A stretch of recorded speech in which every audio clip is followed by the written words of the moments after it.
선생님, 귀찮지 않으시다면 도와드려도 될까요? 나로서는 이곳의 운명을 좌우하는 저 존경할 만한 고릴라 씨의 말을 당신이 알아듣지 못할까 걱정스럽습니다. 실제로 그는 네덜란드어밖에는 할 줄 모르거든요. 내가 당신의 입장을 변호하는 것을 허락하시지 않는다면 그는 당신이 지인을 원한다는 것을 알아차리지 못할 겁니다. 저길 보세요. 그가 내 말을 알아들은 것 같군요. 저렇게 고개를 끄덕이는 것은 내 말을 인정한다는 뜻일 겁니다. 과연 저쪽으로 가는군요. 서두르긴 하지만 신중한 동작으로 천천히 말입니다. 당신은 운이 좋군요. 그가 툴툴거리지 않았으니 말입니다. 시중을 들고 싶지 않을 때면 그는 툴툴거리기만 한답니다. 아무도 그를 어쩔 수가 없죠. 자신의 기분에 따라 행동하는 것은 몸집 큰 동물들의 특권입니다. 그런데 선생님, 이만 물러가지요. 당신에게 친절을 베풀게 되어서 기뻤습니다. 고맙습니다. 내가 귀찮지 않은 게 분명하다면 응하겠습니다. 당신은 무척 친절하시군요. 그럼 내 잔을 당신 잔 옆에 놓겠습니다. 당신 말씀이 맞습니다. 저 사람의 침묵은 귀를 멍멍하게 만들죠. 그것은 목구멍까지 꽉 들어찬 원시림의 침묵과도 같습니다. 나는 고집센 저 친구가 문명화된 언어들에 대해 한사코 불만을 표시하는 것에 때로 놀라곤 합니다. 그의 직업은 이 암스테르담 바에서 온갖 국적의 뱃사람들을 맞아들이는 겁니다. 이유는 알 수 없지만 그는 이 바에 멕시코 시티라는 이름을 붙였답니다. 이런 일을 하고 있는 그가 그토록 다른 언어들에 무지하다는 것이 불편하리라고 생각지 않으십니까? 바벨탑 안에서 살고 있는 크로마뇽인을 상상해 보십시오. 그 사람은 적어도 그 속에서 낯섦 때문에 고통을 받을 겁니다. 하지만 그렇지 않습니다. 그는 자신이 유배당했다는 것을 느끼지 못합니다. 그는 자신의 길을 가고 있고 그 무엇도 그에게 타격을 주지 못하죠. 내가 그의 입에서 아주 드물게 들은 몇 마디 말 중 하나는 붙잡든가 내버리든가 해야 한다는 겁니다. 무엇을 붙잡든가 내버려야 하는 걸까요? 두말할 것 없이 그 친구 자신이겠죠. 당신에게 고백하건대 나는 이런 거짓 없는 이들에게 마음이 끌립니다. 직업 때문이든 취미로서든 인간에 대해 많은 연구를 하다 보면 저런 무식한 사람들에 대해 향수를 느끼게 됩니다. 그런 사람들에게는 저희라는 게 없거든요. 솔직히 말하자면 이 집의 주인은 드러나지는 않지만 약간의 저희를 가지고 있습니다. 사람들이 자기 눈앞에서 하는 말을 이해할 수 없기 때문에 경계하는 성격을 갖게 된 겁니다. 그 때문에 저런 의심에 찬 신중한 태도가 생긴 거죠. 그는 마치 사람들 사이에서 뭔가 잘 되어가지 않는다는 의심을 갖고 있는 것 같습니다. 이러한 성향 때문에 그의 직업과 관계없는 대화들이 쉽사리 진행되질 않는답니다. 예컨대 그의 머리 위쪽 구석벽 위로 그림이 걸려있는 흔적이 있는 저 직사각형의 빈 공간을 보십시오. 실제로 저기에는 그림이 하나 걸려 있었죠. 유난히 관심을 끄는 정말 걸작이었습니다. 나는 이 집 주인이 그것을 사들일 때도 넘길 때도 그 자리에 있었답니다. 두 경우 모두 몇 주 동안이나 거듭해서 생각한 끝에 똑같이 경계하는 태도를 보이더군요. 이 점에 있어서는 사회가 어느 정도 그 사람의 타고난 솔직한 순박성을 그르쳐 놓았다는 것을 인정해야 합니다. 내가 그를 비판하는 것이 아니라는 것을 분명히 알아주십시오. 나는 그의 경계심이 정당하다고 생각합니다. 보시다시피 이야기를 좋아하는 내 성격이 방해가 되지 않았다면 나 역시 앞장서서 그런 경계심을 갖게 되었을 겁니다. 하지만 애석하게도 나는 말이 많은 편 아닙니까? 그래서 쉽사리 사람을 사귄답니다. 적당한 거리를 지켜야 한다는 것은 물론 알고 있지만 내게는 온갖 귀회들이 멋지게 느껴집니다. 프랑스에 살았을 때 같으면 재치 있는 사람을 만나면 나는 즉시 그와 교제를 시작하곤 했죠. 아, 접속법 반과거를 쓰는 이런 말투 때문에 흠칫 놀라시는군요.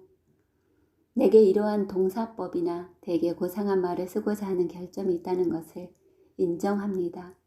그러한 결점을 스스로도 자책하고 있다는 것을 믿어주십시오. 좋은 양말을 즐겨 신는 취미가 반드시 발이 더럽다는 것을 전제로 하는 것은 아니라는 사실을 나는 알고 있습니다. 당황해 하실 건 없습니다. 말투란 퍼플린처럼 종종 습진을 감추고 있는 경우가 많죠. 어쨌든 나는 말이 어눌한 사람이라고 해서 모두 순수한 사람들은 아니라고 스스로에게 타이르며 자위하고 있습니다. 당연히 그렇죠. 지인이나 더 드십시다. 암스테르담에는 오랫동안 머무르실 건가요? 아름다운 도시 아닙니까? 매혹적이라고요? 그건 오랫동안 듣지 못했던 형용사군요.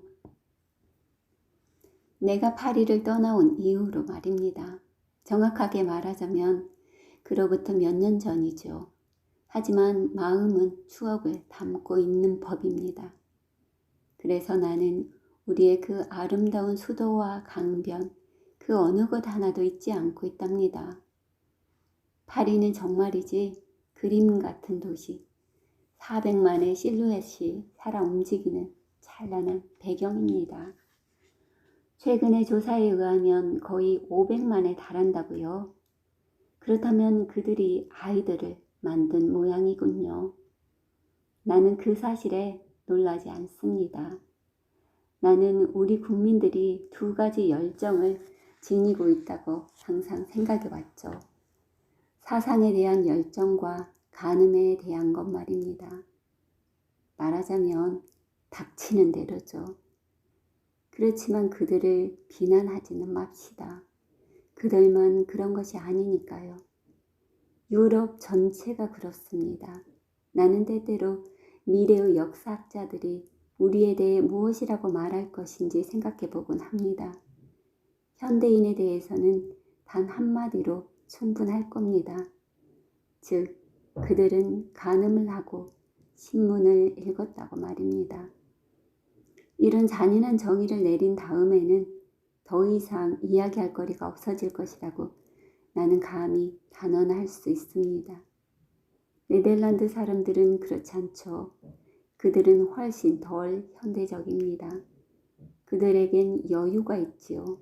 저 사람들을 보세요. 그들은 무슨 일을 하고 있을까요? 그렇습니다. 저 남자들은 저 여자들의 수고로 살아가고 있습니다.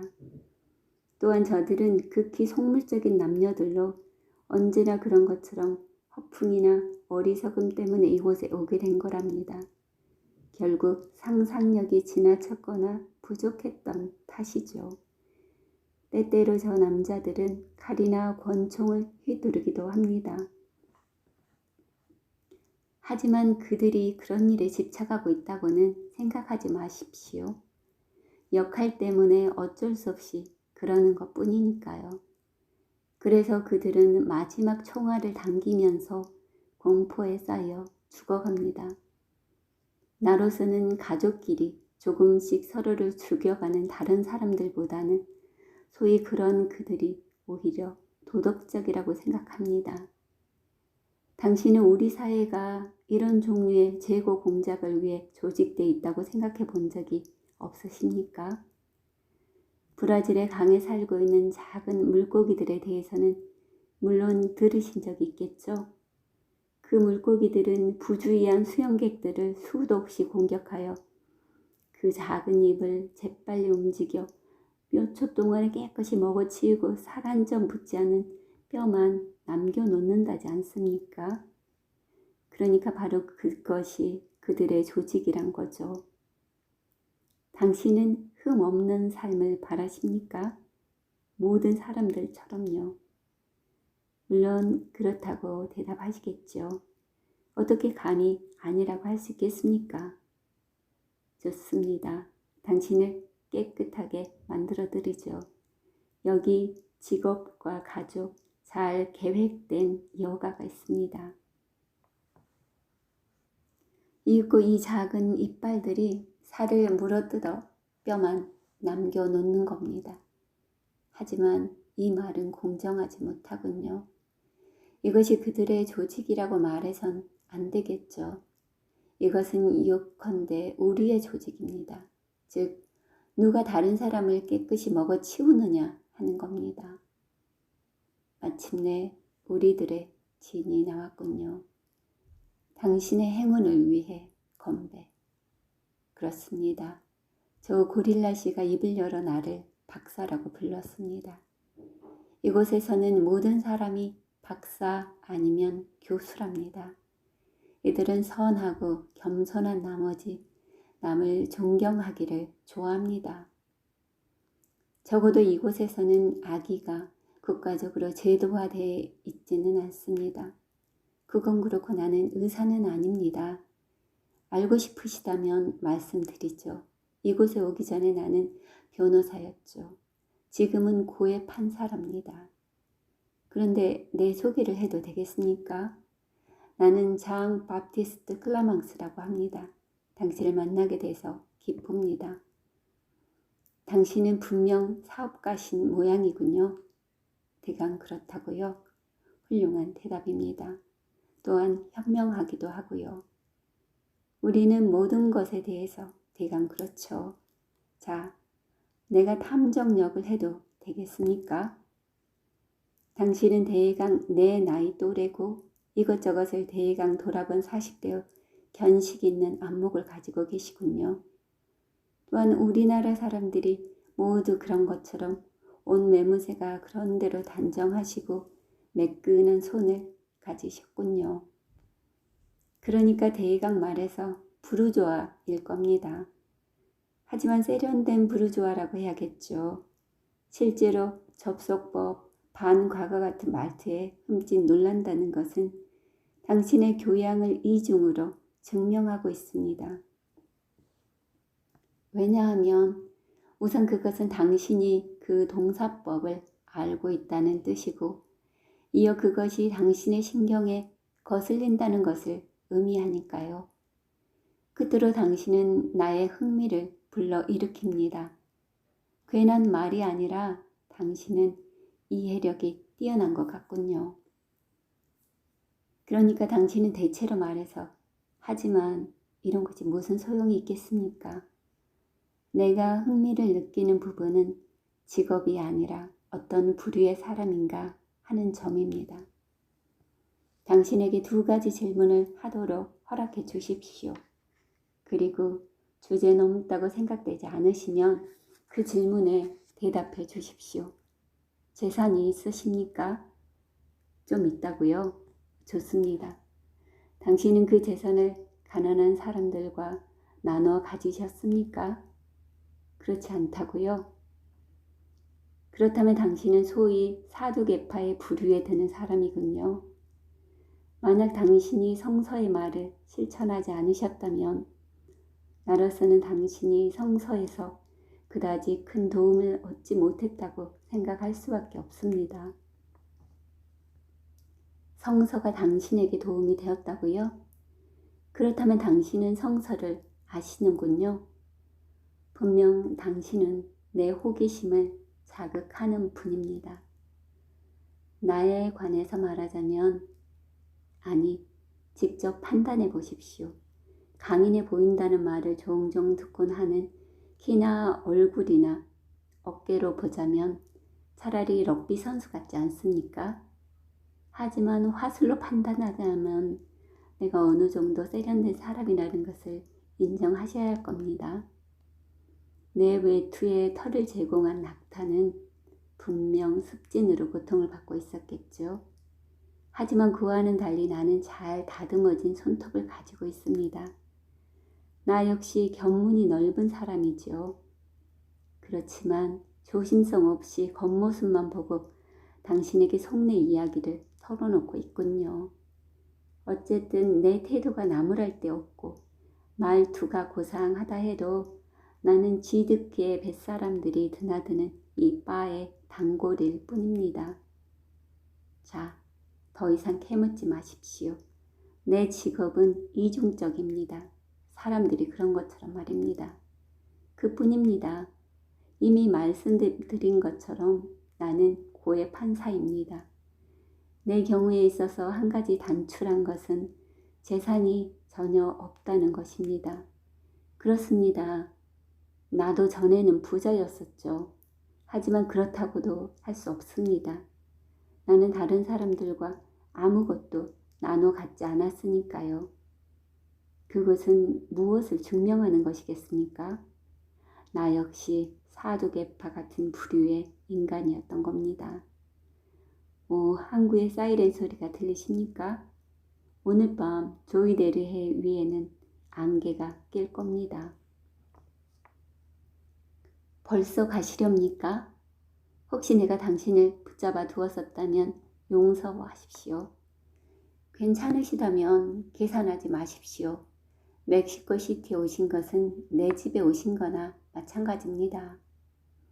무엇보다도 당신을 대접할 수 있어서 기뻤습니다. 나는 분명 내일도 다른 밤과 마찬가지로 이곳에 있을 겁니다. 그래서 당신의 초대에 감사히 응하게 될 테죠. 가시는 길이, 그런데 내가 당신을 한국까지 바래다 드려도 되겠습니까? 그것이 가장 간단할 것 같습니다. 거기에서 유태인 지역으로 우회하면 기청이 터져나갈 것 같은 음악과 꽃들로 가득 찬 전차가 지나가는 아름다운 거리가 나옵니다. 당신이 묵고 있는 호텔은 그 거리들 중에 하나인 탐나크가 있죠. 먼저 나가십시오. 나는 유태인 지역에 살고 있습니다.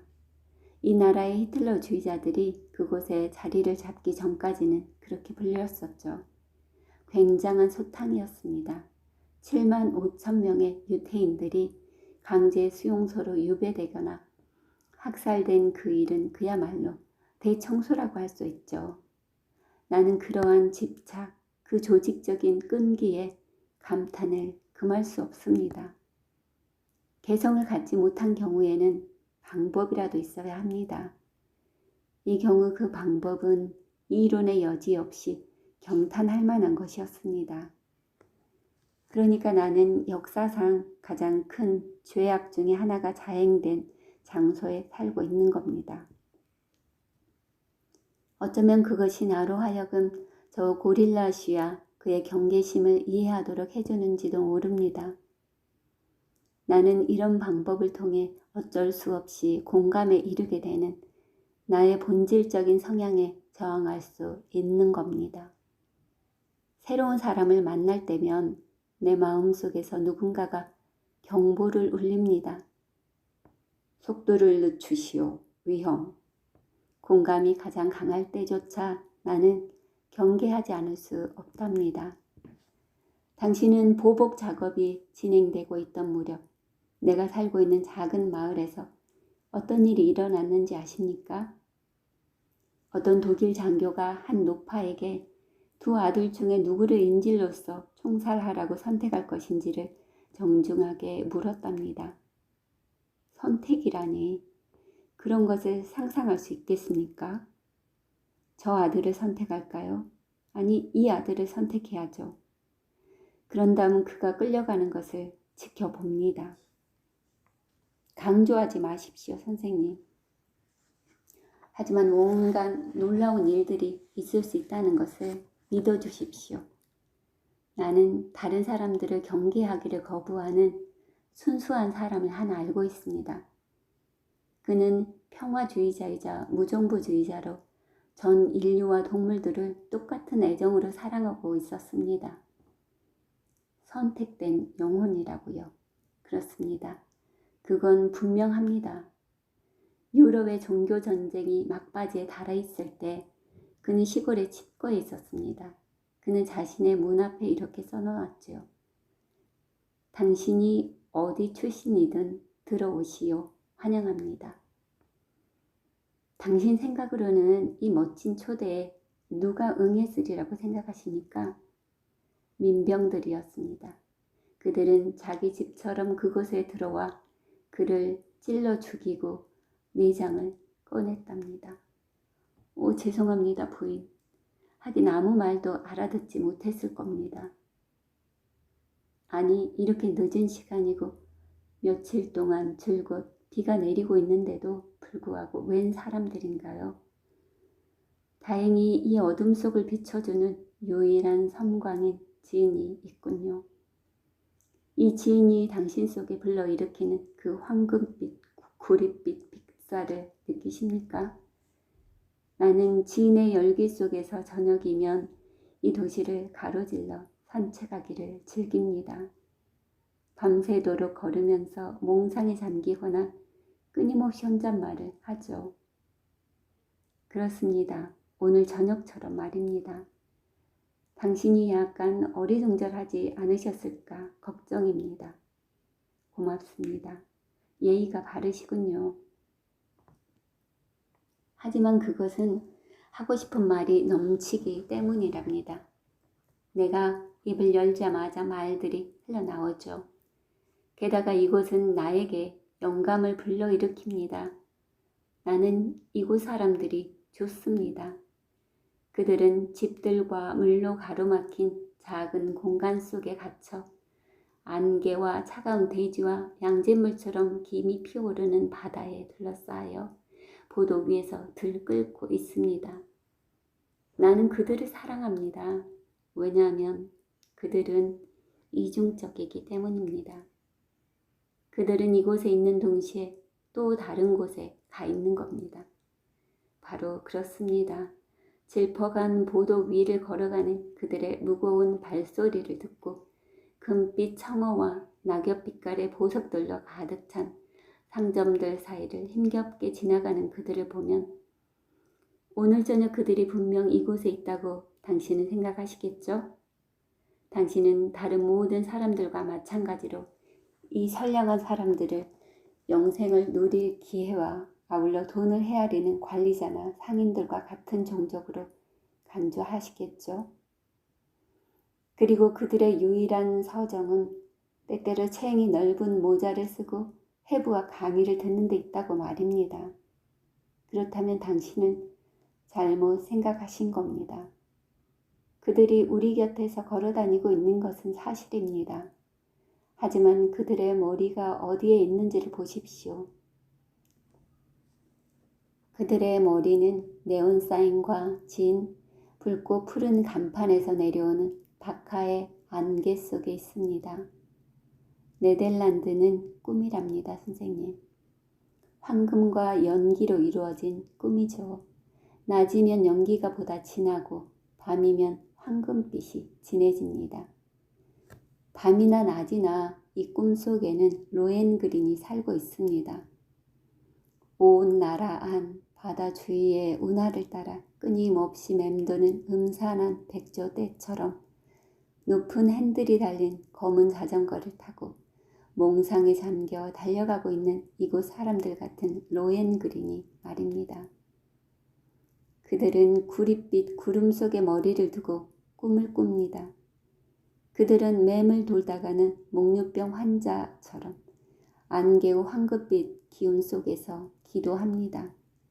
그들은 더 이상 이곳에 있지 않습니다. 수천 킬로미터 떨어진 외딴 섬 자바를 향해 떠난 겁니다. 그들은 얼굴을 찡그린 인도네시아의 신들에게 기도를 드립니다. 그 신들은 그들이 진열장마다 장식해 두는 것으로 한순간 우리 머리 위에서 떠돌다가 이윽고 화려한 표적으로 간판이나 계단형 지붕들에 내걸려 향수에 잠긴 본토 출신의 식민지 주인들에게 네덜란드가 단지 상인들의 유럽일 뿐 아니라 시팽고우로 향하는 바다, 사람들이 열광과 행복감으로 죽어가는 그런 섬들로 데려가주는 바다라는 것을 환기시켜 줄 겁니다. 그런데 돼가는 대로 이야기를 하다 보니 내가 변론을 하고 있는 것 같군요. 용서하십시오, 선생님. 습관이죠. 천직이랄 수도 있습니다. 또한 당신에게 이 도시와 사물의 핵심을 보다 잘 이해시키고자 하는 내 욕심이기도 합니다. 왜냐하면 우리는 사물의 핵심에 있으니까요. 같은 중심으로 통하는 암스테르담의 운하들이 지옥의 주변과 비슷하다는 것을 눈여겨보신 적이 있으신가요? 물론 악몽으로 가득 찬 부르조와 지옥이죠. 외부에서 보면 이 주변을 지남에 따라 삶과 그 죄악들은 보다 두터워지고 불투명해집니다. 우리는 여기 그 최후의 중심에 가장 가까운 곳에 있는 겁니다. 이것은 그러니까 그걸 아십니까? 맙소사, 당신이 어떤 종류의 사람인지 가려내기가 더 어려워지는군요.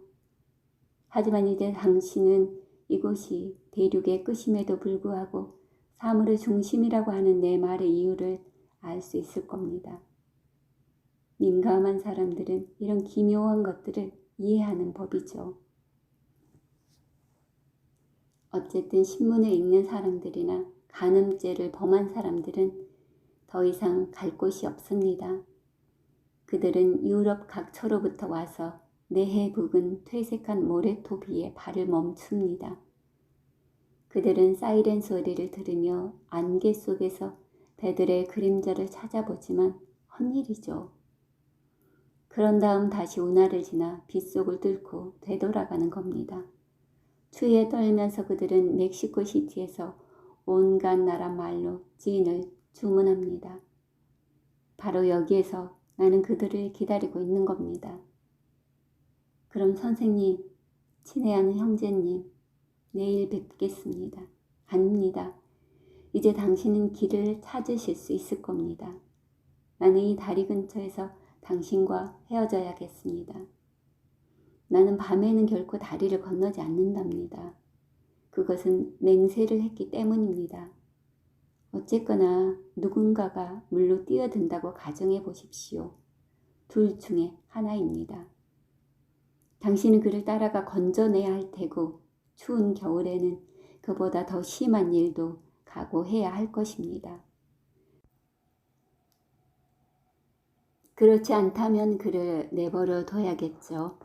물속에 뛰어들려고 했다가 말면 때로는 이상하게 기진맥진해지곤 하죠. 그럼 안녕히 계십시오. 뭐라고요? 진열장 뒤에 있는 저 여자들 말씀입니까? 꿈이죠, 선생님. 비용이 별로 들지 않는 꿈, 인도 여행이죠. 저들은 향료로 몸을 가꾼답니다. 당신이 저 안으로 들어가면 저 여자들은 커튼을 내립니다. 항해가 시작되는 겁니다. 신들이 벌거벗은 육체 위로 내려오고 헝클어진 종려나무 가지들을 머리에 인 섬들은 바람에 미친 듯이 떠내려가는 겁니다. 해보시지요. 고의 판사가 뭐냐고요? 나의 그 이야기가 당신의 호기심을 자극한 모양이군요. 거기에 악의는 전혀 없었습니다. 믿어주십시오. 좀 더 분명하게 설명하겠습니다. 어떤 의미에서 그것은 내 직무에 속하는 일입니다. 하지만 먼저 내 얘기를 보다 잘 이해하실 수 있도록 하기 위해 몇 가지 사실들을 말씀드려야겠습니다. 몇 년 전까지만 해도 나는 파리에서 변호사 일을 하고 있었습니다. 맹세코 꽤 알려진 변호사였죠. 물론 나는 당신에게 내 본명을 말하진 않았습니다. 나는 전문 분야를 갖고 있었죠. 점잖은 소송들이 그것입니다. 과부와 고아에 관한 소송을 그렇게 부른답니다. 이유는 모르겠습니다. 어쨌든 강교한 과부나 포악한 고아들도 있게 마련이니까요. 하지만 피고가 희생당하고 있다는 냄새를 조금이라도 맡게 되면 내 두 팔은 행동을 개시했습니다. 굉장한 행동이었죠. 폭풍우 같았답니다. 나는 두 팔의 심장을 지니고 있었습니다. 정말 알지 정의가 매일 밤 나와 함께 잠자고 있는 것 같았습니다. 내 변론의 정확한 어조와 적절한 감정, 설득력, 열기, 억제된 분노 같은 것에 당신은 분명 감탄에 마지 않았을 겁니다. 신체적인 특징에 관해서 말하자면 타고난 그대로 내게 도움이 되었고 고상한 태도는 별다른 노력 없이 취할 수 있었습니다. 게다가 두 가지 확고한 감정이 나를 지지해 주었습니다. 그것은 법정에서 내가 선한 편에 선다는 만족감과 일반 판사들에 대한 본능적인 경멸감이었습니다. 결국 이 경멸감은 어쩌면 그렇게 본능적인 것이 아니었을지도 모르겠습니다. 이제 나는 이 경멸감에는 이유가 있었다는 것을 알게 됐습니다. 하지만 겉에서 보기에 그것은 차라리 열정과 흡사했습니다. 적어도 지금으로서는 재판관들이 필요하다는 것을 부정할 수는 없겠지요. 하지만 한 인간이 그렇게 놀라운 직무를 수행하겠다고 스스로 나선 것을 나는 이해할 수가 없었습니다. 재판관을 보았으므로 나는 그를 인정했습니다. 하지만 그것은 내가 메뚜기를 인정한 것과 어딘지 좀 비슷했습니다. 사이가 있다면 이 곤충들은 대량으로 몰려와도 한 푼도 생기지 않는 반면 경멸하는 사람들과 이야기를 나눔으로써 나는 돈을 벌 수 있었다는 것뿐이었습니다. 하지만 보십시오. 나는 떳떳한 편에 서 있었고 그것으로 내 양심의 평화를 얻기에 충분했습니다. 올바르다는 느낌, 자신이 맞다는 생각에서 오는 만족감, 스스로를 존경할 수 있다는 데서 느껴지는 즐거움. 친혜연 선생님, 그런 것들이야말로 우리를 지지해주고 앞으로 나아가게 하는 강력한 추진력입니다. 반면 그것들을 빼앗긴다면 사람들은 거품을 물고 있는 개와 다를 바 없게 될 겁니다. 스스로 잘못하고 있다는 느낌을 견딜 수 없다는 이유만으로 얼마나 많은 범죄가 저질러지고 있는지요. 예전에 내가 알던 어떤 사람은 모든 사람에게서 존경을 받는 완벽한 아내를 두고 있었습니다. 하지만 그는 그녀를 속이고 있었죠. 그는 자신이 잘못을 저지르고 있다는 것, 덕행의 면허증을 다른 사람으로부터 받을 수도 스스로 부여할 수도 없다는 사실에 너무도 괴로워하고 있었습니다. 그의 아내가 완벽함을 보이면 보일수록 그 괴로움은 더욱 커져갔습니다. 마침내 그는 자신의 잘못을 더 이상 견딜 수 없게 됐습니다. 그래서 그가 어떻게 했으리라고 생각하십니까? 아내를 속이는 것을 그만뒀을까요? 아닙니다. 그는 아내를 죽였습니다. 그 때문에 나는 그와 관계를 갖게 되었고요. 나의 상황은 보다 부러워할 만한 것이었습니다. 나는 범죄자 대열에 합류할 위험도 없었을 뿐 아니라 특히 나는 독신이었으므로 아내를 죽일 일 같은 건 전혀 없었습니다. 그들 변호까지 하고 있었습니다. 그들이 선량한 야만인처럼 착한 살인자라는 조건이라면 말입니다. 내가 변호를 해나가는 그 같은 방식은 나에게 커다란 만족감을 주었습니다. 직업 생활에 있어서 나는 정말로 비난받을 만한 점이 전혀 없었습니다. 나는 결코 뇌물을 받지 않았을 뿐 아니라 그 어떤 교섭에도 머리를 숙인 적이 결코 없었습니다. 아주 드물게라도 나에게 호의를 갖게 하기 위해 신문기자에게 아첨을 하거나 사귀어두면 유용할 관리의 기분을 맞춰준 적 역시 한 번도 없었습니다. 레지용 도네르 훈장을 받을 기회까지 두세 번 있었습니다만 나는 그것을 침착하고도 위험 있는 태도로 거절했죠. 그럼으로써 진정한 보상을 받을 수 있다고 생각했던 겁니다.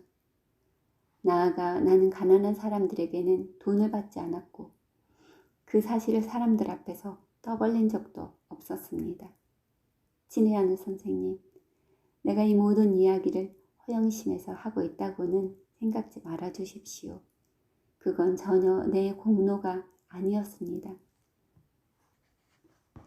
우리 사회에서 야망을 대변하는 탐욕이 나에게는 항상 웃음거리에 지나지 않는 것으로 느껴졌습니다. 나는 보다 고매한 어떤 것을 목표로 하고 있었습니다. 내 문제에서는 이 표현이 적절하다는 것을 당신도 아시게 될 겁니다. 그런데 당신은 이미 그때 내가 느꼈던 만족감이 어떤 것인지 아시겠지요?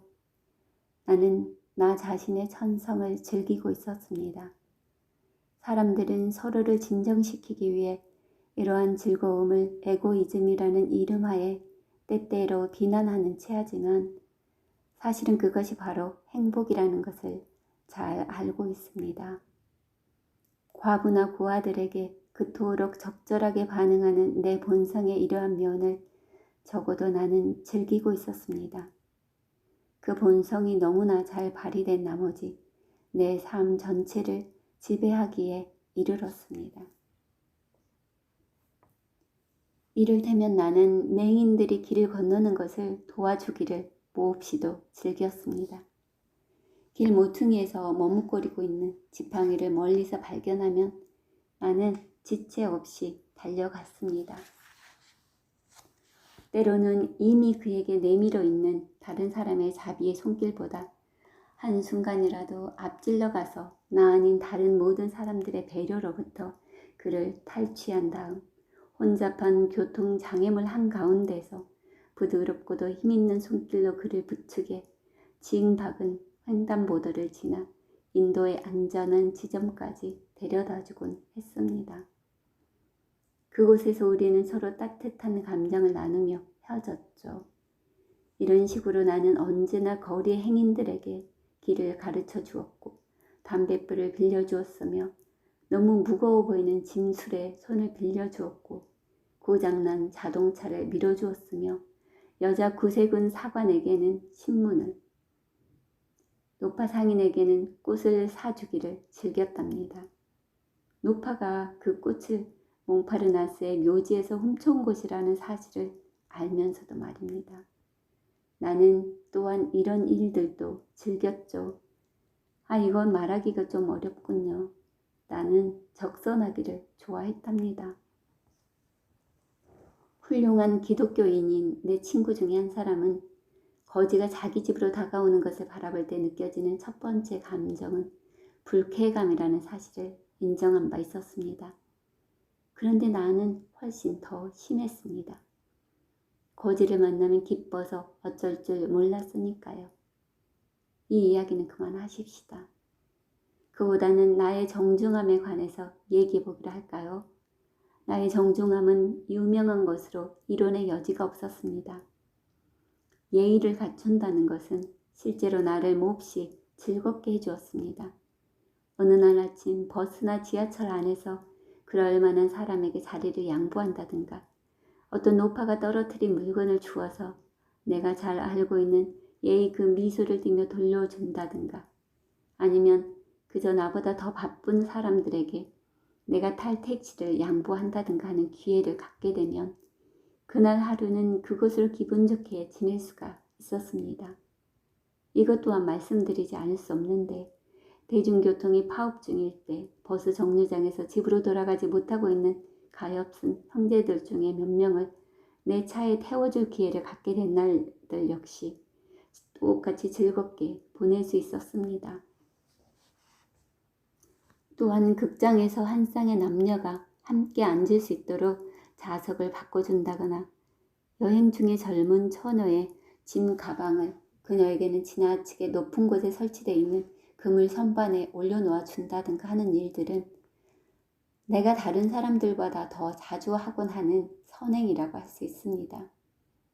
왜냐하면 나는 이러한 일을 할 수 있는 기회를 주의 깊게 기다리고 있었고 그러한 일을 통하여 보다 큰 즐거움을 만끽하곤 했기 때문입니다. 또한 나는 관대한 사람으로 인정을 받았고 실제로 그러했습니다. 나는 공적으로나 사적으로나 많은 것을 기부했습니다. 어떤 물건이나 돈을 내야만 할 때면 괴롭기는커녕 한결같은 즐거움을 느꼈습니다. 거기에는 이러한 기부가 아무런 보람도 없고 그 결과는 분명 배은망덕일 뿐이라는 생각으로 때때로 내 마음속에 피어오르곤 하는 일종의 우울함 같은 것은 조금도 없이 말입니다. 나는 너무도 기부를 즐겨 한 나머지 그것을 강요받는 것을 극도로 싫어하게 됐습니다. 금전적인 문제에 정확을 기하는 것은 나를 번거롭게 했고 그래서 그런 일에는 언짢은 기분이 들었습니다. 나는 자유롭게 내 마음대로 인심을 써야 했던 것입니다.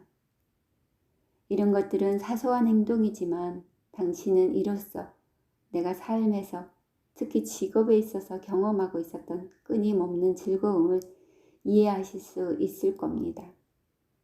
예를 들자면 내가 오직 정의감과 연민만으로 즉 무료로 변호를 해준 어떤 피고의 아내에게 법원의 복도에서 붙들려 그 여자가 자기들에게 해준 일에 대해 도대체 그 무엇으로 감사를 드려야 할지 모르겠노라고 중얼거리는 말을 듣고 그것은 극히 당연한 일로 누구라도 그렇게 했을 것이라고 대답한 다음 앞으로도 어려운 시기가 닥치면 그것을 극복할 수 있도록 도와주겠노라고 말한 다음 그 여자가 쏟아놓은 감정에 겨운 말들을 짧게 끊어버리고 적절한 여운을 남기기 위해 그 가엾은 여인의 손에 키스를 하고 그 자리를 벗어나는 것 같은 거 말입니다.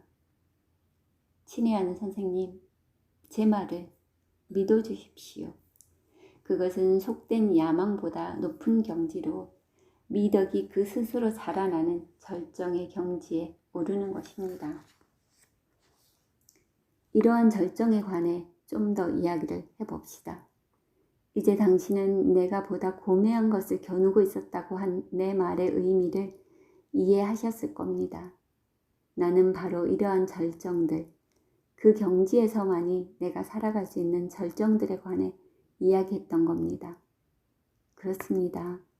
나는 그런 높은 경지가 아니고서는 결코 편안함을 느낄 수 없었습니다.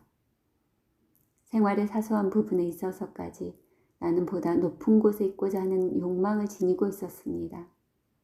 나는 지하철보다는 버스가 좋았고 택시보다는 사륜마차가, 중위층보다는 테라스가 좋았습니다. 공중에 머리를 내놓고 타는 아마추어 스포츠 비행기 조종사였던 나는 또한 배 위에서는 뒤편의 높은 갑판을 줄곧 돌아다니기를 즐겼습니다. 산에서는 험하게 깎아지른 골짜기를 벗어나 고개나 고원에 오르곤 했습니다. 나는 적어도 준평원쯤은 되는 사람이었으니까요.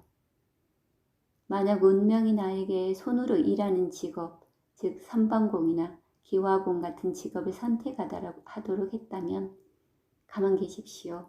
아마도 나는 지붕 쪽을 선택해서 현기증을 즐겼을 겁니다.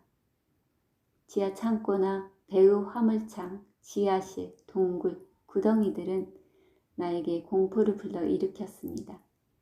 나는 또한 뻔뻔스럽게도 신문의 일면을 장식하고 그 성과로 나를 진절이 나게 하는 동굴 학자들에 대해서 특별한 증오심을 품고 있었습니다. 머리가 바위투성이의 좁은 입구에 처박힐 위험을 무릅쓰고 지하 800m에 다다르고자 하는 것은 내게는 타락한 사람이나 정신이 이상한 사람들의 모험으로 밖에는 여겨지지 않았습니다. 그 밑에는 죄악이 있는 것 같았거든요. 반대로 빗살에 잠겨 아직 눈에 들어오는 바다 위로 500~600m 솟아있는 자연의 발코니는 내가 숨을 쉬기에 아주 좋은 장소입니다. 특히 나 혼자 개미 같은 사람들 위에 있을 때는 더욱 그렇습니다. 나는 설교나 결정적인 포고, 불의 기적 같은 것들이 사람이 올라갈 수 있는 높은 곳 위에서 행해진 이유를 쉽사리 이해할 수 있었습니다. 내 생각에 의하면 동굴이나 감옥의 독방 속에서는 명상을 할 수 없는 법입니다. 그 독방이 전망이 트인 탑 속에 자리 잡고 있지 않다면 말입니다. 그런 곳에는 곰팡이가 필 뿐이죠.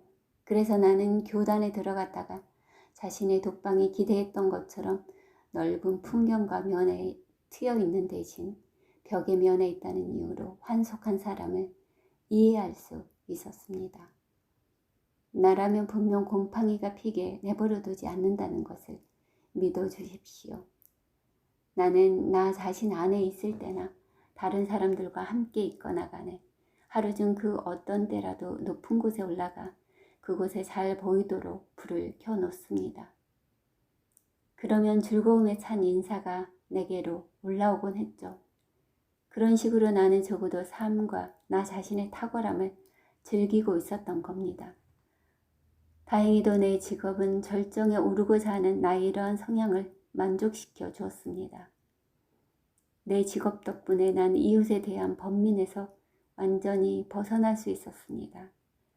나는 이웃에게 신세를 지고 있다는 느낌을 가진 적이 한 번도 없었습니다. 내 직업은 나를 판사 위에 서게 해줘 살해가 되면 나는 그를 재판했으며 피고 위에 군림하여 그에게 감사를 강요했습니다. 이 점을 곰곰이 생각해 보시기 바랍니다. 친애하는 선생님, 나는 사는데 아무런 지장이 없었던 겁니다. 나는 그 어떤 판결과도 상관이 없었고 법정의 현장에 있었다기보다는 차라리 다른 곳에 있었습니다.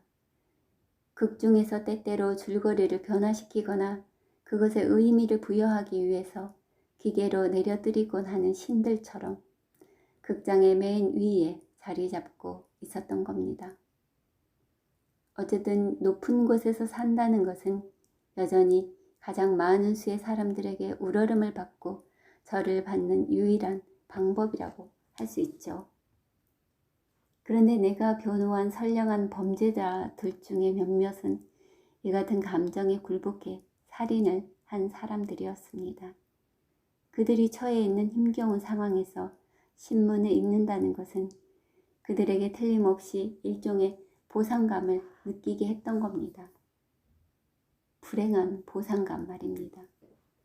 나는 다른 많은 사람들처럼 그들도 더 이상 아무도 알아주지 않는 무명의 상태로 있을 수 없었죠.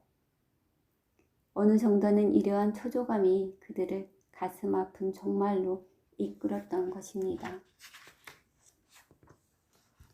유명해지기 위해서는 어쨌거나 관리인을 죽이는 것만으로도 충분하거든요.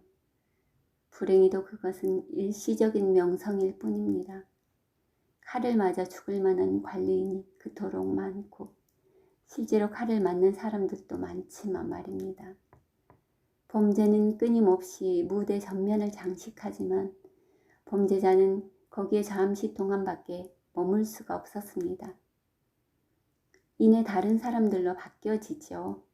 그리하여 이런 짧은 영광은 너무나 비싼 대가를 치러야 하는 겁니다. 이와는 반대로 명성을 열망하는 이런 불행한 사람들을 변호한다는 것은 똑같은 시간, 똑같은 장소에서 실제로 인정을 받는 일이 되지만 그 방법은 훨씬 더 경제적입니다. 그 때문에 나는 그들이 가능한 대가를 적게 치를 수 있도록 하기 위해 존경을 받아 마땅할 만한 노력을 기울였습니다. 그들이 치르는 벌은 어느 정도는 나를 대신해서 치르는 것이었습니다. 그와 반대로 내가 기울이는 분노와 재능과 감정으로 해서 나는 그들에 대한 온갖 붓제를 벗을 수 있었습니다. 판사들은 벌을 내리고 피고는 벌을 받습니다. 하지만 그 모든 의무에서 자유로운 나는 처벌에서처럼 판결에서도 벗어나 에덴 동산 같은 광명 속에서 자유롭게 군림했던 것입니다. 실제로 이것이야말로 에덴이 아니겠습니까? 친혜연 선생님. 직통으로 연결된 삶 말입니다. 그것은 바로 나의 삶이었습니다. 나는 결코 살아가는 것을 배울 필요가 없었습니다. 나는 그 점에 있어서 태어나면서 이미 모든 것을 알고 있었던 겁니다. 사람들을 피할 것인가, 혹은 적어도 그들과 화해할 것인가 하는 문제를 안고 있는 사람들도 있습니다. 내게는 이미 화해가 되어 있었습니다. 필요할 때는 친근하게, 마땅히 그래야 할 때는 과묵하게, 위험뿐 아니라 소탈함에도 유능했던 나는 아무런 문제 없이 해나갈 수가 있었습니다. 나의 인기가 굉장했던 만큼 사교계에서 나의 성공 사례는 헤아릴 수도 없었습니다. 나는 풍채도 나쁘지 않았고 지칠 줄 모르는 춤꾼인 동시에 신중한 박식가의 면모를 드러냈습니다. 그다지 쉬운 일은 아니었지만 나는 여자와 정의를 동시에 사랑하기에 이르렀습니다. 스포츠와 미술에도 손을 댔죠. 요컨대 그만하겠습니다. 내가 자기 만족에 빠져 있지 않나 하는 의혹을 가지시지 않도록 말입니다. 하지만 한번 상상해 보십시오. 한창 나이에 완벽한 건강을 가지고 풍부한 재능을 타고난 지적인 훈련에서와 마찬가지로 육체적인 훈련에도 능숙한 남자를 말입니다. 가난하지도 부자도 아니고 잠도 잘 자며 자기 자신에게 깊이 만족하고 있으면서도 그것을 솜씨 좋은 사교성으로 필요할 때가 아니면 결코 드러내지 않는 사람을 말입니다. 아무리 겸손하게 말해도 성공한 인생이라는 것을 당신도 인정하실 수밖에 없을 겁니다. 그렇습니다. 나보다 더 천부적인 축복을 받은 사람도 찾아보기 어려울 겁니다. 삶에 대한 나의 일치는 완전했고 나는 위에서부터 아래까지 삶의 아이러니나 그 위대성 혹은 그 구속조차도 거부하지 않고 삶에 집착했습니다. 특히 육체나 물질, 한마디로 말해서 많은 사람들을 사랑이나 고독 가운데서 낙담하게 만들고 당황하게 하는 유형적인 것들은 나를 굴복시키기는커녕 한결같은 즐거움을 가져다 주었습니다. 나는 육체를 누리기 위해 만들어졌습니다. 다른 사람들은 이러한 내 안에 있는 조화와 편안한 우월성을 느끼고 때로는 그것으로 해서 살아가는 데 도움을 얻는다고 고백하기도 했습니다. 그래서 사람들은 나의 고객이 되고 싶어 했습니다. 예를 들어 그들은 종종 나를 언젠가 만난 적이 있다는 느낌을 받곤 한다는 것이었습니다. 삶과 그 본질, 그 선물이 나를 마중 나와 있었습니다. 나는 호의 어린 자부심으로 이런 사람들을 맞아들였습니다. 실제로 그보다 완벽하고 순수함을 지닌 인간이었던 탓에 나는 나 자신이 조금쯤 초인이란 생각이 들기도 했습니다. 나는 훌륭한 집안 태생이었습니다. 하지만 그다지 알려지지는 않은 집안이었죠. 우리 아버지는 관리였습니다.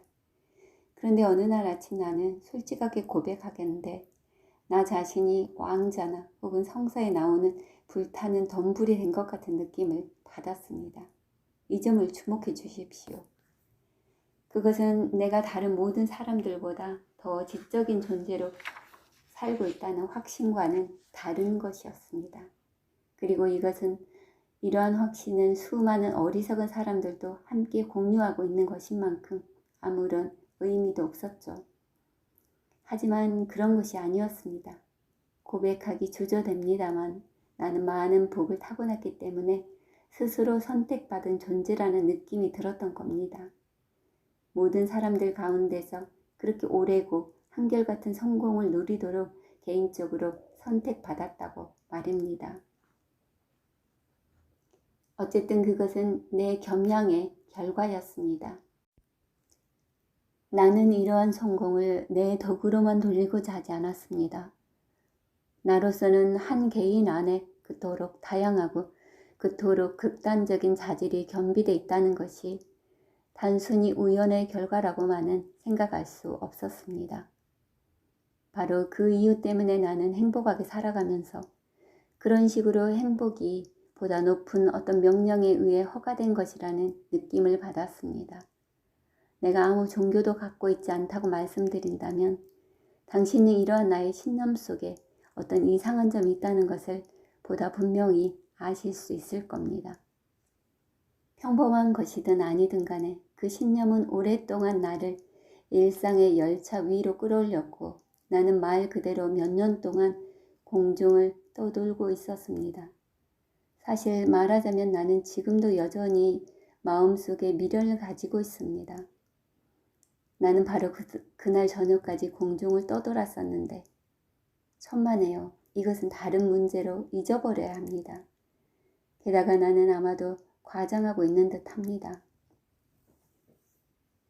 나는 모든 것에서 불편함이 없었지만 사실 말하자면 그와 동시에 그 어느 것에도 만족할 수 없었습니다. 하나의 즐거움은 나에게 또 다른 즐거움을 추구하도록 했습니다. 나는 환락에서 환락으로 떠돌았습니다. 그리하여 사람들과 삶에 점점 더 탐닉하여 며칠 밤 동안 춤을 추기도 했습니다. 때때로 그런 늦은 밤, 춤과 가벼운 술기운, 나의 격앙된 감정, 개개인의 격렬한 자기 반기 같은 것이 피로와 충족감이 함께하는 어떤 황홀한 경지로 나를 몰고 가는 그런 늦은 밤이면 나는 극도의 피곤에 처한 한순간에 마침내 존재와 세상의 비밀을 알게 되는 것 같은 느낌이 들곤 했습니다. 하지만 이튿날이 되면 그 피로는 사라져버렸고 그와 더불어 비밀도 자취를 감추었습니다. 그래서 나는 다시 뛰어들었죠. 이런 식으로 나는 언제나 충족감에 차서 하지만 결코 채워주시지 못한 채 어디서 멈춰야 하는지 모르고 그날 밤 음악이 멈추고 불빛도 꺼져버린 바로 그날까지 그렇게 분주히 뛰어다녔습니다. 내가 행복을 느꼈던 그 환락이란, 그런데 우리 친구 저 고릴라 씨를 좀 불러야겠군요. 그에게 감사의 표시로 머리를 끄덕여 주십시오. 그리고 그 무엇보다도 나와 함께 술잔을 기울여 주십시오. 내게는 당신의 공감이 필요합니다.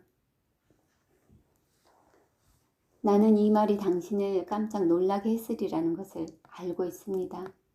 당신은 문득 공감이나 구조의 손길, 우정 같은 것을 필요로 해본 적이 한 번도 없으신지요? 예, 물론 있으시겠죠. 나로서는 공감으로 만족하는 법을 알게 되었습니다. 공감은 보다 쉽게 얻을 수 있고 아무것도 구속하지 않는답니다. 내가 공감한다는 사실을 믿어주십시오 라는 말의 이면에는 그러니 이제 다른 문제로 들어갑시다 라는 말이 그 직전에 선행되어 있는 겁니다.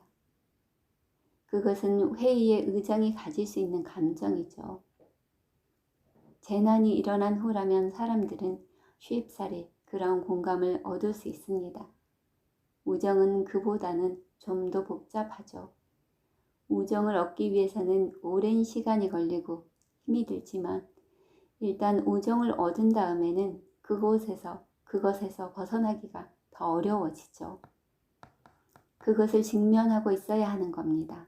특히 당신 친구들이 응당 그래야 하는 것처럼 매일 저녁, 바로 그날 저녁에 당신이 자살하려고 마음 먹지는 않았는지 아니면 그저 당신이 친구를 필요로 하고 있지는 않는지 당신이 외출을 할 의사가 없는지를 알아보기 위해 당신에게 전화를 건다고는 생각하지 마십시오.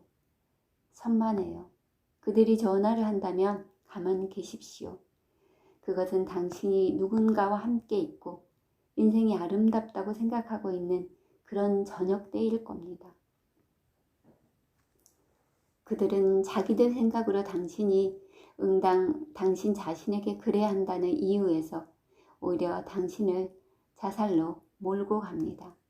친애하는 선생님, 당신이 우리 친구들로부터 지나치게 존경을 받는 위치에 놓이지 않도록 하늘이 당신을 보호해 주시기를. 우리를 사랑하는 것을 업으로 삼고 있는 사람들, 말하자면 부모님들이나 인척들에 관해서는 전혀 이야기가 다릅니다. 그들은 나름대로 해야 할 말이 있지만 그것은 말이라기보다는 차라리 총알이라고 해야 할 겁니다.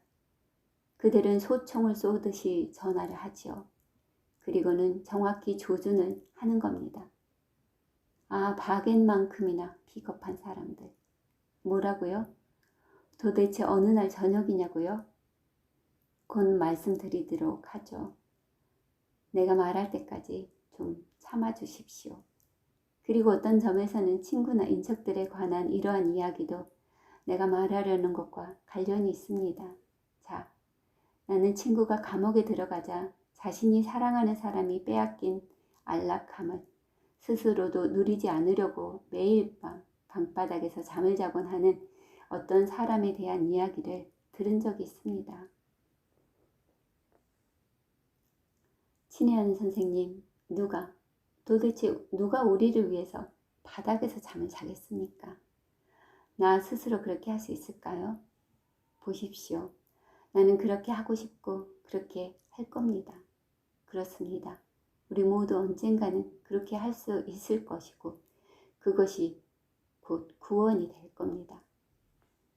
하지만 그것은 쉬운 일이 아닙니다. 왜냐하면 우정이란 방심하기 쉬운 것이고 그렇지 않다 하더라도 적어도 무력한 것이기 때문입니다. 우정은 스스로 원하는 것을 해낼 능력이 없습니다. 어쩌면 그 말은 결국 충분히 그것을 원하지 않았다는 뜻이 될지도 모르지 않습니까? 어쩌면 우리는 삶을 그다지 사랑하지 않는지도 모르지 않습니까? 오직 죽음만이 우리들의 감정을 일깨운다는 것을 아십니까? 우리는 이제 막 우리 곁을 떠나간 친구들을 너무나 사랑하고 있지 않습니까? 또한 입 안에 흙을 가득 담은 채 더 이상 아무 말도 하지 못하는 스승들을 우리는 얼마나 존경하고 있는지요. 그때는 존경이 아주 자연스럽게 나옵니다. 그것은 어쩌면 그들이 전 생애 동안 우리에게 기대해 온 것인지도 모릅니다. 그런데 우리가 항상 죽은 사람들에 대해 보다 공정하고 보다 관대한 태도를 취하는 이유를 아십니까? 그 이유는 간단합니다. 그들에게는 의무를 질 필요가 없기 때문이죠. 그들은 우리를 자유롭게 내버려 두므로 우리는 여유를 가질 수 있습니다. 칵테일을 마시거나 나긋나긋한 정부를 만나는 사이에 요컨대 한가한 시간까지 그 존경을 치워놓으면 되는 겁니다. 그들이 우리에게 뭔가를 강요한다면 그것은 추억이 될 겁니다. 그리고 우리들은 얼마 안 되는 추억만을 가지고 있기 마련이죠. 아닙니다. 우리 친구들 중에서 우리가 사랑하는 이는 최근에 죽은 사람뿐입니다. 우리는 고통스러운 죽음, 우리들의 감정, 요컨대 우리 자신을 사랑하고 있는 겁니다. 이와 마찬가지로 내게도 가능한 한 피해 다니던 친구가 한 사람 있었습니다. 그는 나를 좀 지루하게 만들었고 게다가 훈계를 하기도 했습니다. 그런데 죽음의 순간에 그가 나를 다시 부르더군요. 가만히 계십시오. 나는 하루를 망치지는 않았습니다. 그는 나의 손을 잡고 내게 만족해하며 죽었습니다. 또 너무도 자주 아무 성과도 없이 귀찮게 나를 따라다니곤 하던 어떤 여자가 고상하게도 젊은 나이로 죽고 만 일이 있었습니다. 그러자 이인의 그녀가 내 마음속에서 얼마나 큰 자리를 차지하던지요. 게다가 그것은 자살이었으니 말입니다. 맙소사 얼마나 감미로운 소란이었던지요. 전화가 울리고 가슴이 터질 듯하고 의식적으로 말을 짧게 하지만 함축적인 뜻이 무겁게 담겨있고 억제된 고통, 게다가 그렇습니다. 약간의 자책감마저 드는 겁니다. 친애하는 선생님, 인간이란 그런 겁니다. 인간은 두 얼굴을 가지고 있죠. 인간은 자신을 사랑하지 않고는 남을 사랑할 수 없습니다. 우연히 같은 건물 내에서 죽은 사람이 생겼을 때 이웃을 관찰해 보십시오. 그들은 자신들의 일상적인 삶 속에서 잠을 자고 있었습니다. 그런데 보십시오. 예컨대 아파트 관리인이 죽었다고 합시다.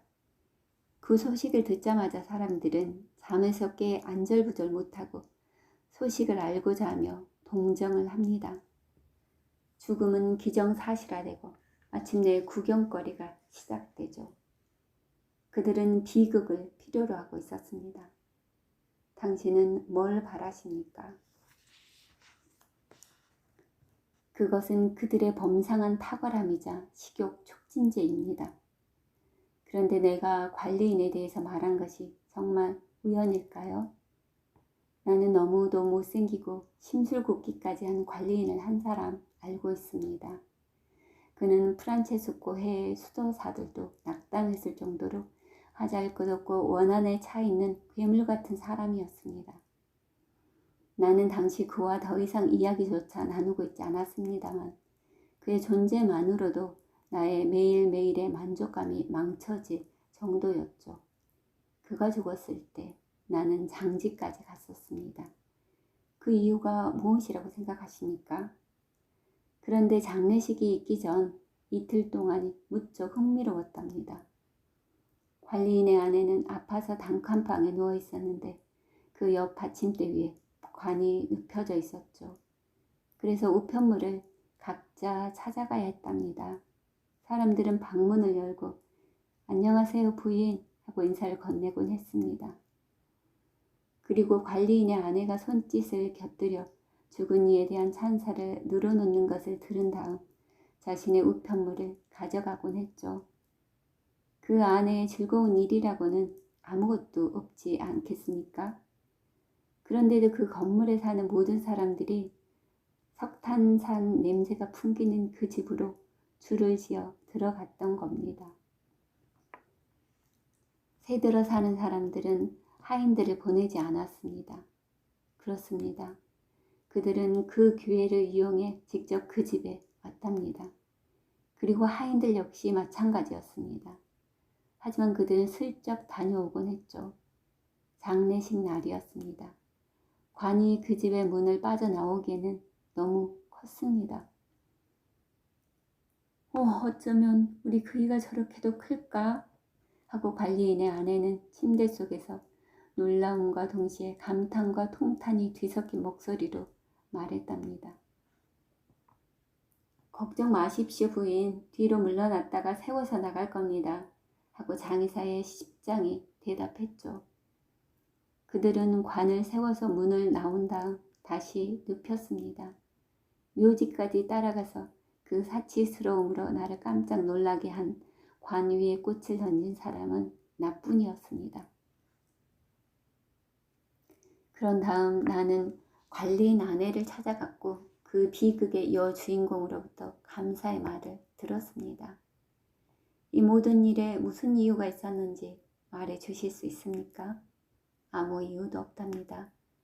식욕 촉진제라는 걸 제외하면 말입니다.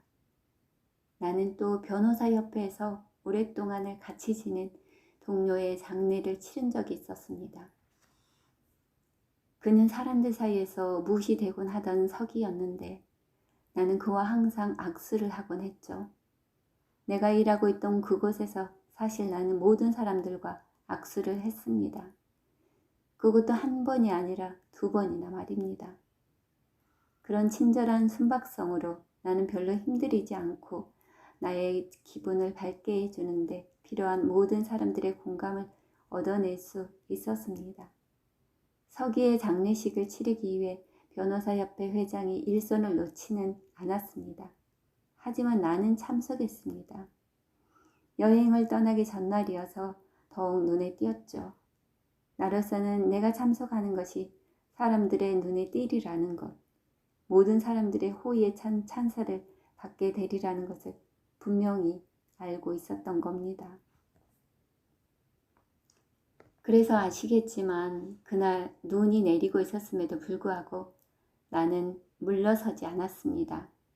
뭐라고요? 곧 이야기하죠. 걱정 마십시오. 어쨌든 역시 그 이야기를 하고 있는 겁니다. 그런데 그 전에 그 관리인의 아내에게 주의를 돌려보겠습니다. 자신의 슬픈 감정을 더욱 즐기기 위하여 십자가를 만들고 아름다운 떡갈나무 관을 삼음으로써 돈을 낭비했던 그녀는 한 달 후 멋진 목소리를 가진 겁멋들은 녀석과 붙어버렸습니다. 그 녀석은 그녀를 때렸고 그러면 끔찍한 비명소리가 들려왔죠. 그런 다음 그는 이내 창문을 열고 좋아하는 로망스를 불러대는 겁니다. 여인들이여, 당신들은 얼마나 아름다운지. 역시 그렇군 하고 이웃들은 말하곤 했죠. 역시 뭐가 그렇단 말일까요? 그렇습니다. 그 바리톤 가수는 겉과 속이 달랐고 관리인의 아내 역시 그러했습니다. 하지만 그들이 서로 사랑하지 않는다는 증거는 어디에도 없습니다. 또한 마찬가지로 그녀가 자신의 남편을 사랑하지 않았다는 증거 또한 없습니다. 목소리도 팔도 지친 나머지 그 겁먹부린 녀석이 사라져버리자 남편에게 충실한 그 여자는 또다시 고인에 대한 찬사를 늘어놓았습니다. 어쨌든 나는 표면적으로는 성실하지만 더 이상 지속적이지도 충실하지도 않은 사람들을 알고 있답니다. 내가 아는 사람 중에 어떤 경솔한 여자에게 20년 세월을 바치고 그녀를 위해 자신의 우정이나 일, 삶의 안정마저도 희생한 한 남자가 있습니다. 그는 어느 날 밤 자신이 그녀를 한 번도 사랑한 적이 없다는 사실을 깨달았습니다. 권태로워진 겁니다. 그뿐입니다. 그는 대부분의 사람들처럼 권태로워진 겁니다. 그래서 그는 아주 복잡하고 드라마틱한 삶을 새로 만들어냈습니다.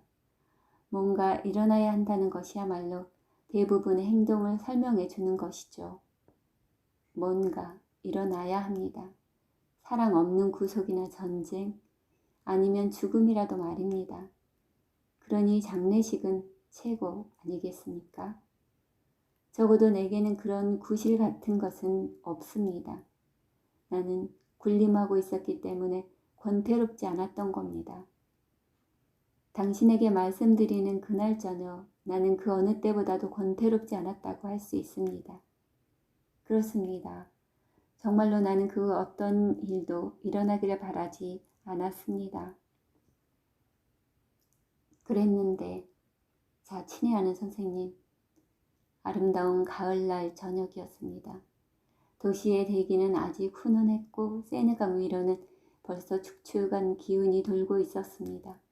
어둠이 내리고 있었죠. 서쪽 하늘은 아직 밝았지만 점점 어두워지고 있었고 가로등들은 희미하게 빛나고 있었습니다. 나는 네자르 다리를 향해 강 왼쪽 기슭을 오르고 있었습니다. 문이 닫힌 헌책 가게들 사이로 강물이 빛나고 있는 것이 보였습니다. 뚝에는 사람들이 거의 없었습니다. 파리 사람들은 벌써 저녁 식사를 하고 있었던 거지요. 나는 여전히 여름을 상기시키는 노랗고 먼지 많은 나뭇잎들을 밟으며 걸었습니다. 하늘은 점차 별들로 가득 찼습니다. 하나의 가로등에서 또 다른 가로등을 향해 걸음을 떼놓을 때마다 언뜻 별들이 눈에 띄었습니다. 나는 되돌아온 정적과 저녁의 부드러움, 텅 빈 파리를 음미했습니다. 만족스러웠죠. 그날은 기분 좋은 하루였습니다. 맹인을 만났고 내가 원하는 대로 형이 감형되었으며 고객과 뜨거운 악수를 했고 몇몇 자선을 베풀었습니다. 그리고 오후에는 친구들 앞에서 우리들 지도계급의 냉혹함과 우리 엘리트들의 위선에 대해서 멋진 즉흥 연설을 했던 겁니다. 나는 그 시간이면 인적이 드물어지는 네자르 다리 위로 올라가 이제는 캄캄해진 어둠 속에서 가까스로 알아볼 수 있는 강을 내려다 보았습니다. 앙리 사세상을 앞에 두고 섬을 내려다 보았죠. 나는 내 안에서 어떤 힘에 넘치는 벅찬 감정, 뭐라고 하면 좋을까요? 성취감 같은 것이 솟아오르는 것을 느꼈습니다. 그것은 내 마음을 가볍게 해주었습니다. 나는 다시 몸을 일으키고 담배에 불을 붙이려고 했습니다. 만족감에서 피우는 담배였죠. 그런데 바로 그 순간 내 뒤에서 웃음소리가 터져 나왔습니다. 깜짝 놀라 나는 불 속 뒤를 돌아보았습니다. 거기에는 아무도 없었습니다. 난간까지 가보았지만 커다란 쾌속장이든 작은 배든 아무것도 눈에 띄지 않았습니다. 나는 다시 섬 쪽으로 돌아왔습니다. 그러자 등 뒤 약간 멀리 떨어진 곳에서 마치 강을 따라 내려오는 듯한 웃음소리가 다시 들려왔습니다. 나는 꼼짝도 하지 않고 그 자리에 서 있었습니다. 웃음소리는 점점 희미해졌지만 나는 여전히 물 위가 아니라면 그 어디에서 왔는지 도저히 알 수 없는 그 소리를 분명하게 들을 수 있었습니다. 그 순간 나는 내 심장이 급격하게 뛰는 것을 느꼈습니다. 내 말을 잘 들어주십시오. 그 웃음소리에는 이상한 점이라고는 전혀 없었습니다. 그것은 기분 좋고 자연스러우며 사물의 안정감을 부여하는 거의 친밀함을 느끼게 하는 웃음이었습니다. 게다가 곧 더 이상 아무 소리도 들리지 않았습니다. 나는 강둑으로 다시 돌아와 도핀느가에 서서 아무 필요도 없는 담배를 샀습니다. 나는 안절부절 못했고 숨쉬기가 힘들었습니다. 그날 밤 나는 한 친구를 부르려고 했지만 그는 집에 없었습니다. 나는 외출을 할까 어쩔까 하고 망설이고 있었습니다. 그때 갑자기 내 방 창 아래에서 웃음소리가 들려왔습니다. 나는 창을 열었습니다. 실제로 인도 위에서 젊은이들이 즐겁게 작별 인사를 하고 있었습니다. 나는 어깨를 으쓱하며 창문을 닫았습니다. 어쨌든 내게는 검토해야 할 서류가 있었습니다. 나는 물을 한 잔 먹기 위해 욕실로 갔습니다. 내 모습은 거울 속에서 웃고 있었지만 내게는 그 웃음이 이중적인 것처럼 느껴졌습니다. 뭐라고 하셨나요? 용서하십시오. 딴 생각을 하고 있었습니다. 분명히 내일 다시 뵙게 될 겁니다. 내일, 그렇습니다. 바로 내일이죠. 아닙니다. 곤란합니다. 더 있을 수가 없군요. 게다가 저기 보시는 갈색 곰 같은 남자를 은혼차 불렀거든요. 그는 분명 성실한 사람인데 경찰은 비열하게도 순전히 악의에서 그 사람을 골탕 먹이고 있답니다. 당신 생각에 그가 살인자 같은가요? 하는 일 때문에 저런 얼굴이 되었다는 것을 믿어주십시오. 그는 물론 강도질도 합니다만 저 울퉁불퉁하게 생긴 사람이 그림 암걸에 있어서 전문가라는 것을 아신다면 당신은 놀랄 겁니다.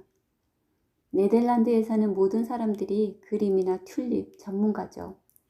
저 사람은 저렇게 보잘것없는 모습을 하고 있지만 가장 유명한 그림 도난 사건의 주범이랍니다. 어떤 사건이냐고요? 아마도 당신에게 앞으로 말씀드리게 될 테죠. 내가 그런 것들을 알고 있다고 해서 놀라지 마십시오.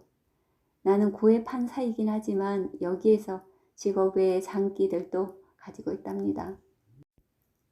나는 이 정직한 사람들의 법률 고문입니다. 나는 이 나라의 법을 공부해서 면허증을 요구하지 않는 이 지역에서 개업을 한 셈입니다. 그건 쉬운 일은 아니었죠.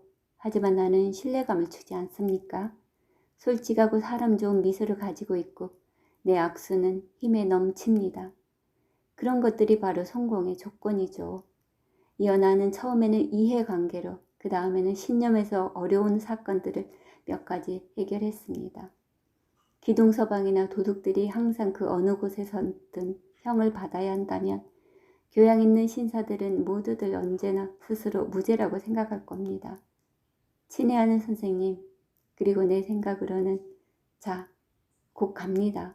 그 무엇보다도 그런 일을 피해야 한다는 겁니다. 그렇지 않다면 웃음거리가 되죠.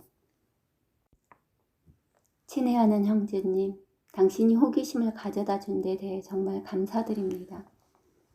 그렇지만 내 이야기에 이상한 건 전혀 없습니다. 부디 그 점을 알아주십시오. 그건 당신이 내 이야기에 관심을 가지고 있기 때문이겠죠. 나는 며칠 동안 그 웃음에 대해 좀 생각했었습니다. 하지만 그런 다음에는 잊어버렸죠. 때때로 내 마음 어딘가에서 그 웃음소리가 들리는 것 같았습니다. 하지만 대부분의 경우 나는 쉽사리 다른 것들에 대한 생각으로 옮아갈 수 있었습니다. 그렇지만 내가 더 이상 파리의 강둑으로 발길을 돌리지 않았다는 것을 인정해야만 할 겁니다. 승용차를 타거나 또는 버스로 그곳을 지날 때면 내 마음속에서는 일종의 침묵이 일곤 했습니다. 나는 뭔가를 기다리고 있었던 것 같습니다. 하지만 내가 세느강을 다 건너도록 아무 일도 일어나지 않았고 그러면 나는 한숨을 내쉬곤 했습니다. 그 당시 나는 또한 건강에 약간 문제가 있었습니다. 분명한 증세는 아무것도 없었지만 말하자면 몸이 쇠약해졌고 명랑한 기분을 되찾기가 힘이 들었다고나 할까요? 몇 군데 병원을 찾아갔더니 나에게 강장제를 주더군요. 나는 좀 좋아졌다가는 이내 다시 침울해지곤 했습니다. 삶이 내게 보다 어려워졌습니다. 몸이 쇠약해지면 마음도 지치는 법입니다. 나는 한 번도 배운 적이 없었지만 너무나 잘 알고 있었던 것, 즉 산다는 것을 부분적으로 잊어버린 듯한 느낌이 들었습니다. 그래요. 모든 것이 시작된 것은 바로 그때쯤이었던 것 같습니다. 하지만 오늘 밤 역시 컨디션이 좋지 않군요. 내 생각을 표현하는 것마저도 힘이 드네요. 말도 평소처럼 유창하지 못한 것 같고 말투 역시 분명하지 못하군요.